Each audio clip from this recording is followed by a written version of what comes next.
jang womo buñani horomole ti misil mo be anno almo molleti min yalon ko wato wat albo kan jazakumullahu khairan alma ala ni jo ye mol min karandi gambia banko kan min yalon ko e mol karandi wol fane mol karandi ye tankande qur'anul alma ala ya be kela mizano ko no mala en fo mal wala banuna illa ma tallah bi qalbin salim seko diamo be siarim baake ni wato kono modo diamuta kila sallallahu alaihi wasallam kamin fo sayati alaikum sanawatan khadda hadith abi hurayra jamfa jamano nyimbinal kan aya foje hadith o labonto ako sayanti qurruway bida saybol nata nyinin ka jumala worruway bida ko radio tafi takallam fi umur al-amma seko lafta min nyinin kala folo imam malik la mazhabo to jannim bita nyin dongol to komin gambia kaje control be lori wala kan ay mune fo musululo la da fo musululo adata le ka nyini ba wala amanda fo molle bije adata wolle kan ka nyini ba modol bije amanda wol kan pour ka nyini adini mo fane musululo nyini ata musunano babulu ay wakilimo min lafaje fo ani wobe minna tulungole mbang wala fana be futuwol kono inshallah baraka ba baraka ba ka Sheikh Yusuf aramale notindi jabir wala kome ay notindi nyamma nyinin karsen wala fanan amin kato fengol wadabe je amerika kitiyo long nengo sikale pour ka fay koy wadabe je nengo ka koyle aka koy atilinta damento jebe ka kebata roleti woto nengo la koy wato ta manke londo te akoy bale afana wato ta manke fo jahiliyati barbe ala dalla no nayente fe nay fen fen bonni nengo ta ke kutimi alon ko asabari tale andon ko kendo lem fanan amin ya rabbal alamin futo ala ya samana la wajhi imtinan wala tna ko fankihu ma taba lakum minan nisa ni atara nun ko dandola teje nu tena be danna jela te fella ta la fala je kata ka foda me wala mi ko kan tol waso ka je ko dai muso dale pour kewe bare kabirin areawo fonak ay control laje woto salon ka sidi anya ma control beje nyene atina bunda fula le mi yalon ko niti aji be baje la ko kila la ay min soto je woni ole siatan toldate hani tolla ni ole siata kila tati kila sallallahu alaihi wasallam ala ya bula le fata da fay musu konon to soto kabira bada ja ka ko la illa kan nisa min ba'du aka ko bi ko la musu dote dano layte wala anta balala bihinna min azwajin nyin konto de ma fa ko ne do talaje si do laje de ako nyin konto min futubi do fata man faye do bula ate dalay do laje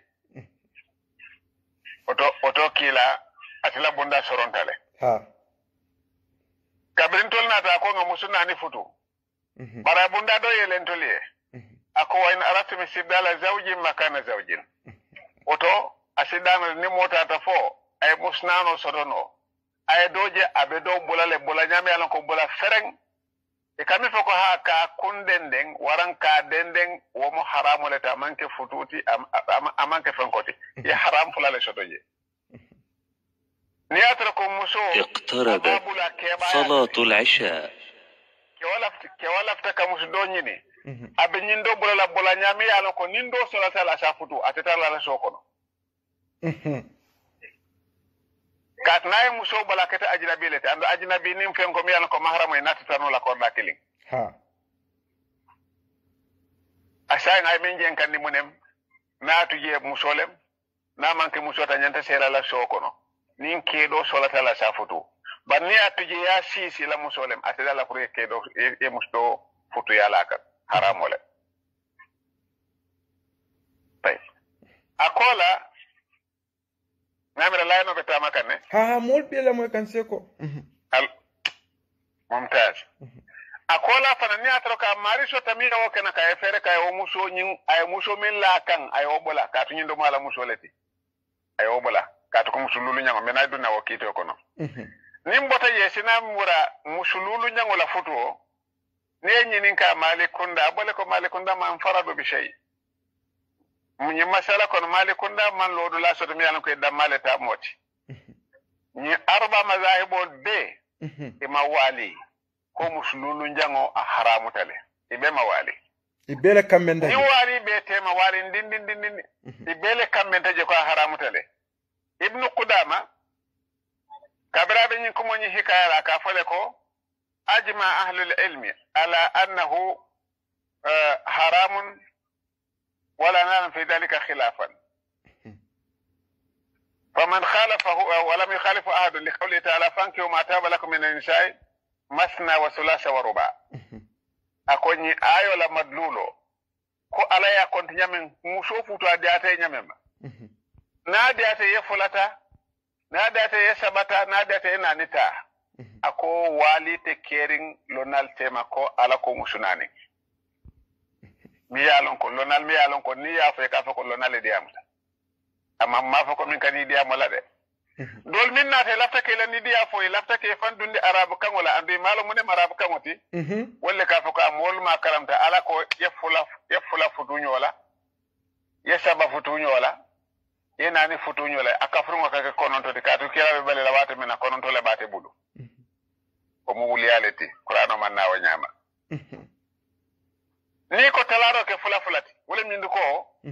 yefulata ba ni mo ko talaro ke sabati wala min ko yetaba talaro ke sabasi nyafula ba nyimbe kante je mimbe o fola ninga fendi mo lan kafe ko tay talaro ke bare sake fulati wala sake sabati wala sake nani aman ke nyindi ko yenani ta nyola fo si nyafula wote kere mo ne ma fo den ibaje la ko kontrol ni aman karab kamuti aman ka hakilo bukata hadise kami fok railan istaqa fi la hadiso lona jamaa je ko dal hadiso le miyalan ko asahayatele hani albani fambe molle ko miyalan ko ya sahiyandile ko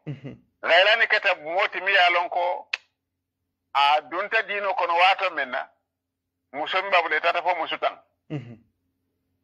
walaw futo jandate ka dun dino kono abe dino min ko nak waya dandile wanya makatu jahiliyale kabina dunta dino kono kila ka ko ibe kanyanta ite to kabiri beduna ibe tol bedun la minna wato minna basa be nani tombonna min date amma fa ko kabo fula kata fo nani watade kat ko tuma atabe dinale to mi al ko kafiri alem kute je min haramete tolti ngine yatinna nimmo muso futu e furol be man kanu muslimoti ni tubi de buka fa ko batunga la futu senkan ka futu siti ku amanda gatu ko ila futu e min soto jandi tol ka kay muslimota datale ni te ko futu manda woto dingol min soto taw ko kola dum o dingol min soto jandi woto dum ila futu ma beda li o fo isaje ko kuma bale fo mi yalon ka ma beda kar saybe jamale be jemi yalon ko e wulutale jandi ka do dino kono ila futu ke tan nyaadile ila wajahil ya futu yoleke dino wala na futu ke tanu janda mari ka lon ko nyinga mesoto de amambete ya no adingo kewle tamateti andu dino ka sonne ko futo mi ka kawta beda ni atro ka manna beta e ka dalal adingo ko la dino kono wala tin gailan kila ka e ko nani tombo wol kono woto man taje iniye tala woto ni atro non ko ada telefon mo ya tambinde tenno gailan awla min dalik kato ay muso be kanule won musol fana ya be itol be fana gailan kanule barikela ka ko ngai jamfandi nyola kato ko dino man songala o damma kanyantel wala tna ibnu qudame ko ibele kamendala ko amanda fereng ini wali be je walinding wala nyinti ko ni asra ko kewonyin ay musnan le futu ay musukilim bula wonanol kono aya bula sinya saba akata talak bayin bola la nyami yalan ko dal futo man na da tema kotonke Abu Hanifa ko janda ka do soto fo muso nyi ngay membola ala iday ban fereng kat ni wonten abekala zawja khamis abekala muslulu nyamoti Imam Malik ani Imam Shafi'i ko moye muso bula mi yalan ko musnani tiolem wat mi yalan ka te dala furay musdo soto aske no bulare folo waram bulal franyango wote mbote furol bele be idale kono kat ko nay muso futu abe kala lulu nyangoleti woto abe batale fonni mo muso nyita tafa la idda be banta naye do ta sike no lulu nani tabulu sayin aka yimi futo be kala nani nyangole bar ni wonten bular nya folo bular nya flanyango ibele kamenta ko ni momoy musu do nyini wokono musu do nyanga wala soto katu ninyi fata idda wato kono kew nyanta fenkale ala kew talale nin kew fata idda kono fa nyanta idda to fata lando fanan muso fanan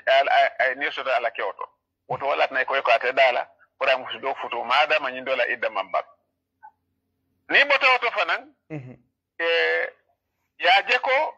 o futu nyinte dala ni atra ko temboto bar ni atra ko musu nan ni jango wara musu do ayo bula sinya saba abe o iddale ko no wani fale ko ni ya futu lulu nyango ele futu fo nyin la idda e bang ñunu ko hanide ñi saabe damento nin kilim fata wol kono mira sete makata man kala musuti lat na wol ko dala sidano la ay do futu asidana ya do ko futu asidana ya binki futu kat ko lesa wona ka jamo bayna lokte wala jamo mara ma khalati wala amatiha ñinem shafay ani malik la ko moye min foje ni wali bete ma wala ñinti say ni atara ko ke o fele ay muso futu mi alon ko de o mululu ñangoleti kito min kadaje wole muneti kiti folo ngata ke wole mi alon ko amalon ko kamusunani kamusululu futa amambetea madama amalon ko kamusululu futa amambetea futo nyinde wo tinyata alaya ni muslime kunda tinyata jele baratel lombalia ala lombalia ni eddi soto woto abe kala radi moleti ni eddi soto woto abe kala radi moleti janda balo na wato menna nin ke o fata ni woni ba fenke abala ke o sot lale ni o dingo fata fenko fana ke o fana be o dingo nyi sot lale ni o muso fata te malong aba sot lale madama malong amma na yalo wato men nakitaje ko futo nyanta katinya wolungole kon futo nyanta katinya wolungole kon ngana muruje janni ka tenten adingo nyi ni ko kewle tamatati e kawale foko al waral lil firash wo fanan mola fasarinya do be jemi alon ko abe batil la mamankati nin ko dingo nyin la rantiole tamatati wala mi duko akata nikahun batilo mo kilinati isaje ko dal ba fala ko la rawalem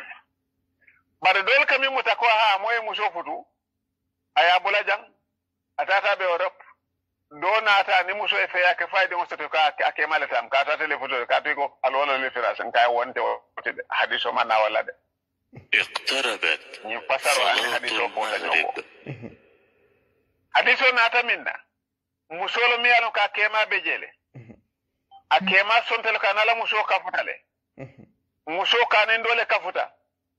kono fintita je nak ñoo sabo be je jumale tam e ko min ko amada ma kema kana e ñoo sotle atela konolem atel température tinak wala lahir hajar ñin do min ko atelem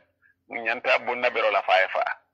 gatu ko wandi yelo la malafta ko le busi and fana sonta ko ay feyale ke woti ko ñim wala lin firasa sinajele bar muso mi yalon ko akema ya tujang afango sontel ka na kema ñoo soto keo fanga sondale ko ni na muso ma nyosoto ay dingo soto ate ko mai ka fe kala dingo le wonte oti shade ngo mata ko le malawal le firas wonte oti ini mankilia ko wana le firas kenya fala nyango wala fo eten futo min kata musululu njangolem muso ma lo ngala kiti oti keo ma lo ngala kiti oti dingo soto temboto al wala le firas be dingo di la laran tiyoye bare futo nyanta janjanna kat ko futo nyi mankati bira lo wato min biralon wato min lisaatihi nyanta futo janjanne amma nyan ka fa ko fo sama wo wucho ko naka nyanta fenkele abole ko mole fo ngokunu e kay ko posinole mate sonna ka kambini kata kono kabra ba kuni ka ko posinole abe fere kala wati be tarala nyama nyama pour asa bondi nyame manak ni muso fana kabre kay ko lulu nyangala nyanta bon la wala nyama ninke o man sonka bondi muso fanyol nyanta tarale ka bondi dia kuya ni ke ni muso ma song nyanta sambala mansa manse futo bandia kuya ni ma songa nyante soro na le foitol ka fako dal sa inde tolu yam fota nyola Allahu akbar bar futo ma nyanta internet bi ayi hali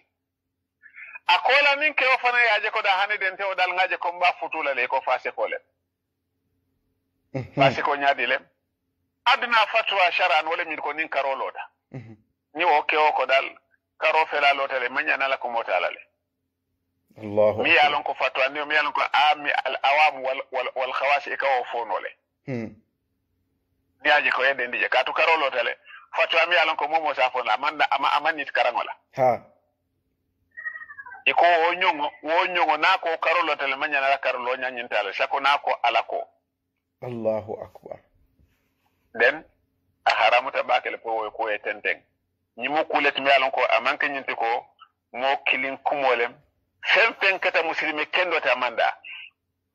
wati jimala asidano muslimo e muso soto mi alon ko siata luluti ay nani futu mi alon ko forolem jo musol babulu wo jo musol ñinun mimmu jon yaati kami fo mimmu jo yaati ni ko sere mo to kar mu jongolati wala ñinti ko karle be je wala tamatati asawa fino le ko makala be ngo wa fi nyamem na to tayina ta pour ka kanin ko di tabulation fen ko jongo ñinta ka fe ko ñi samba wala na je fen ko di juli joti na ta bitiko to kamano sang aman ko do soto no asay jonkini samba bitik to aka fa ko ñimmu tajan janni be ko do soto la pour ka di la wato men wo jongo ni na moto sang nyindo sina ka fe ko na moto le nga busi ka to ko iteni la ko do bentel ta muiteti andu fana nin keta di sungutini wati ayo samba ina ka kafula ronto sate be yale buka foka be jenola wo mo si fa ka wala foko dal kare la jongo le wolti na man ko ta man ke jonti de nin shartol teje aman ke jonti bibi ni atra kon ko kare mu jongolati bare kare da ka farale soto wala ay jin wala soto mi alon ka ay kam anyanta jongole sanna ka kan forande ni wo jon sifa litete o sannola ni na da furka sa mo buka wafino moto on manke jonde de abole ko mole fenko ka fonyade lele kamo ngamera kamo manikol ka fole nyama kamo le ma kamo ha ye kamo kulule sokono e ka fe ko se yusuf leta min kamo leti e na sena ti dun tan wulo ko ni may ne marano iba fala ko tel tamba itante oti ka ni mo mota na de ma je ta sambano la mansa ka fe ko kare na kamole bungulo ko no kati man na marano na fulo le mi yalon ka tinya te bulu yunu fana mu jongole ti mi yalon ko tinya te bulu man na ke la jonti ma fo ko jon sifa ni o ta ka ke ko lulu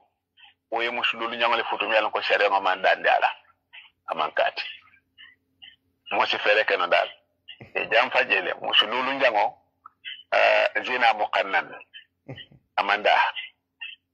amanda woto mbesi fere kana ngakalam ta wala nyama amanke ni biya kumoti lonal tata ni koy ko lonal kam men tanyina ye jenke o kisele niata koy ko haramu tale yo kito mutaku ke niata koy ko adatale madama e ko lonal kabendala mistake o bokatara no jele ejima o mistake o bokatara jele datu ko lonal be mi lonal ti itol be kafu ko hanyinda tale nak ite kambe no la ni o mistake wala woto kaje ko lu njango di nanteng mi yalon ka sike dina kendoti jahil yalem o jahil ya fanan abandare kabe mol keta karanale ti bi mo ni parata pour que do ko wala nak amanda fereng ate danola ni atrako min lo ta kawo futo nyi sedia ya lon ko nyinde musnana le babulu de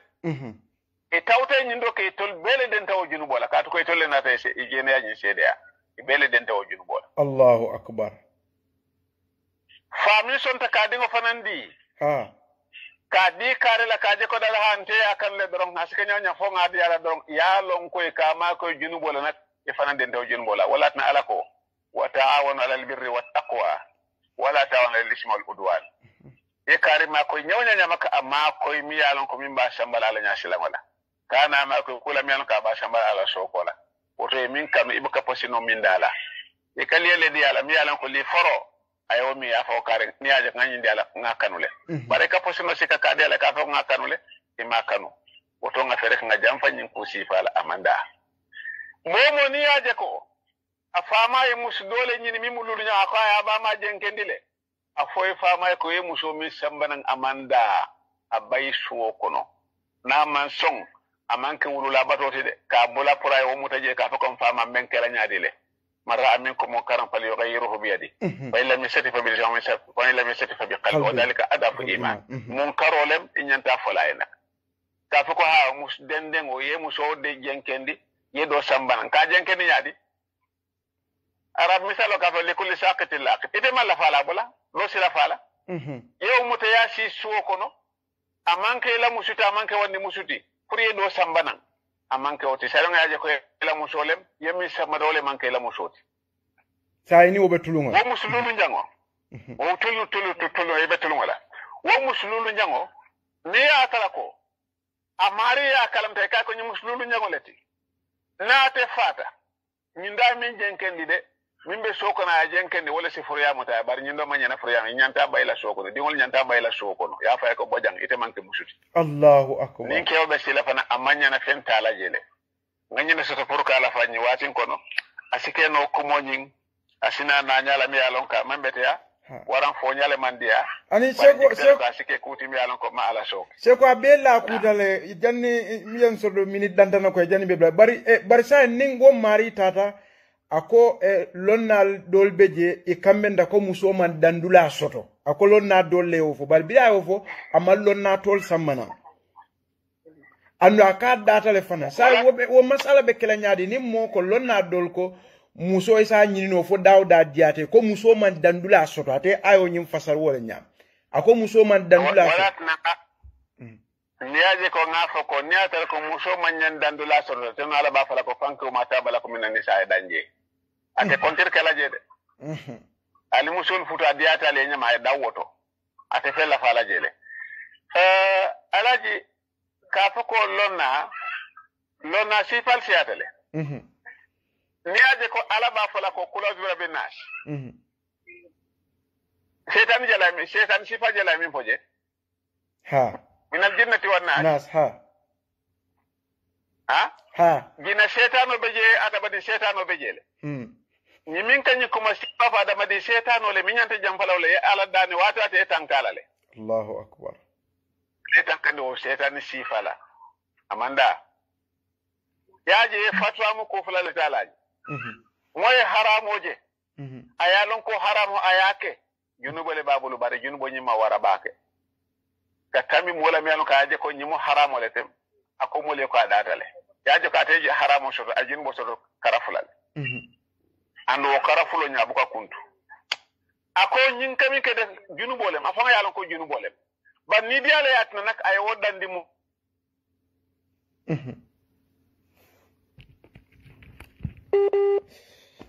embe so je fana en yo so de yele o de kala problème balati mom magna sonna kate mo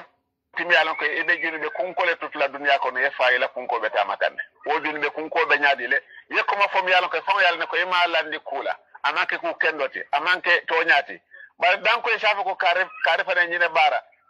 tembula te no may salon ko junube kunkole be tebulu baraji kunko ke no ma nyame me bela akara junube kunko fana te no ma fana wala nyam momo sipere kan yo tuye ebe min kala akayaje ko adiyate yake ni te fata o be banna jele ban yemo kumanda kan inshallah ko junubo nyinte dan yes akamil fo fadal tafsiro li tandala mil ka foko adata le tafsiro mi ko tafsir ahli al ahwa wala ka foko alako yefula futu nyola ni lafta yesabata abe kala luleti ni lafta ka lafa yenani fananta nyola asikeno kononto nkoy ko ten ko masala me alon ka adata dino kono aka misalo soto fil wujud ko mari sa foje ko sabe jamale me alon ko anani musfula talum kilim wala kabta parata la par tay saba fananta lum kilim wala wala pour ke kononto ate o soto no la kat ni ko masna wala fulati ka wota nyola sola sa kasabata fana nyola ruba akanani fananta nyola nayo misalo sambara safa ko marhaban woto sa ye nali lo soto min ka fa ko masna dawi fi takrar wal ko misu tan ani sey kati ko masna wala mi ko sinanita kat masna fi takrar ibe nanita la nyola le sinya killing ni bota oto sola sa yesa ba fananta sinya killing abe kala taneti wo ko lena ruba wa musailati ni wota abe kala tanni sey afan na yo misalo fana samanan sa fa ko mi foto jale ni wol fulol man misal so to ngalon ko wulo lem ibe wuli ala ala ba fala kila ko al yawma akmaltu lakum dinakum wo aya be jila wata menna ñin futu sifa be kila min data kila ita min manda kila be bande ntol binte nano la be ngafen ko latna ma malik na ñi ayo karana konfa aka fal ko malami ko yomay dindina fala ko liyo madinan ako fempe manke walun dinoti ntatu ndo la bi dino ko na ke dinoti oto amari si fere kana ya dang ay dawoto male dol fa ne ka fale ko dol ne ka fale ko qur'an e dolo dan dile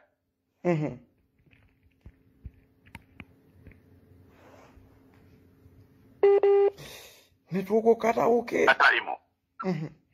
ya ako fima ataimo ko amanke tolbul kasiti madama limana be jeda alafta fe na shaken wolem ay dolo dan de jele anyu wuliya ni bem problème wala timi yalon ko ka ayota e ka dendala ayo malla fimine kala findala dan ko itisili ni isila ni dia sotno le barake wuliya reti mbe se fere kono nga jamfa o ko sifala ada badi otum tawfiko bala le bulu bare e ka fere kanak yetaño kenno soto yemo kendo to mbe kala yetaño leti wo temboto asima koy ni be ku kendo la asifat to be ku wala yo ke problem mole seko kol mole akol seko afoye batu okay allo yon ko yemoyle ha ko kolle dum daje kolo le dum daje kolo le ka dunje wala kam batandi afoye to nyine masalati nyine programme te nyine kamina niata ko fembe je mela ko saunta je le kasite je pour ça moy inshallah seko akoyta senyata baake bari mo jama baale be programme o jibe kan dunya karo be la sande seko bari sa minna nin komi ifama yake for example ifama yake suwo kono koma ay musudo dendendi ay do samana ni wona ta dingol soto so wo dingol ni wol manya naka dum ke kono akamta sa wol be mo tulun dingol lati fo ayatra allo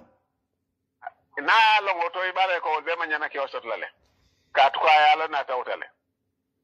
andu muso fana ma furu ya mutalale ka to ko atawtale musu dende kuteje ala ko te ro kalmo ala kay te ka oke so akamunda hana wo muso nyina na wato min be balu no kan yemin be ke jeno le yaje ala ko wala tamil ko no fata ro kalmo ala kan to kawleke e kami foko ay na rasmi sidala zawji makana zawjin ito kana ka ofanga istibdal ko ka fem bondi do sambana ha wona nin tata biti ko to nganna mobile o samba ko mobile to lafta kan mobile o fala ni mobile dola abe o tula ay ngaflo be samba soko na ba hanigo abe wonno tale bule min samba sani te ko istibdal ole monat ne be nyi musdo sama na wodo fana be bulu soko no mo istibdal ole hani yo wala promotina fo nyi ndo eta fere ngay boy bulu yedo samba nan bare do be bulu wodo sama ne ka fa istibdal ntede wala mi ko tazaro kalma allaka wo mu maylo leti mi kan ko qur'ano ya bande amanya ha sego je ko ita bake bari lafaka mbatu ngata bla krim fanto jannim be bula comme ako a fala diamo kono comme kela musolla nyoyani ko mala data le katu ko ako imam malik tata kala musolla nyoyani akoma le nana ta siala maji soto akaw fala talibole akafo kasitije isela musolla nyoyani akoma la ya la ima mo yaje kumo ka faham akuma ta bakele kabana alako nisaukum harsul lakum fatu harsakum anna shi'tum lañ ko kayfa shi'tum aw mata shi'tum kayfa shi'tum nyin wala ka ko niyata ni nyata betatale niyata nin koma barbi fi mahallil ikhsab da me yalan ko dingo ka to damento ako kaseta ye bara man kin ko kata koma da me yalan ko dingo ka buka damento wo mun liwato le kata na nin koma bari bata la da me yalan ko dingo ka nyini damento e kadu ni wo bundala kaseta je baniya dun da me yalan ko ala ko amanyan kadu nyini ya dun ni je na ko problem wala mama ama fo nyama ya buka du yaje nyama ikadabe foko one way wale what mola komo mumu one way leti min dunta kono kono ka finto to bar fembo ka bo fenka ay dunni woto mala fo yen famle ba hange famle yen famle ha ni mo kino domo kino la bodu la mu wan wele to len ka finti bara banke dundulati ni e fen dundi je tiñale ye bundañin tiñale bundañin ka tiñale fe abuka fen mutano dino te ye dandino lale abuka dandino ala baraka bake ha seko a baraka bake komin taymo ñinnadde to kam ma barni wonte tannumɓe tenten nanu mo jama baɓe jiɓerola inchallah ko kunu yafo ñami ɓe ibita dulale fanande yo mol min fanan ɓe jiɓerola inchallah ise ɓe konto ngane bula ok woton ɓe mol ɓe hakke darla ni yatata ko kumo naata e ɗo so bare fanan be tentula fanan kabrela taymo fanan be bulaje kanaka o kumo fanan lamoy ni ala moy fanan ni fempenje je mi alon ka mari aje ko ma fo ku fanan ba mari fanan dalla la ya fonye ni mistake sa fanan fanan sa fonye fanan sinamuru ne la plateforme fanan ay tan mo la kon nene nga kumo fo bare mistake sale ada badi mo leb ngamil long wala doyata mamil long ala baraka bake fo jang womo buñani horomole ti misil mo be anno almo molleti mi yalon ko wato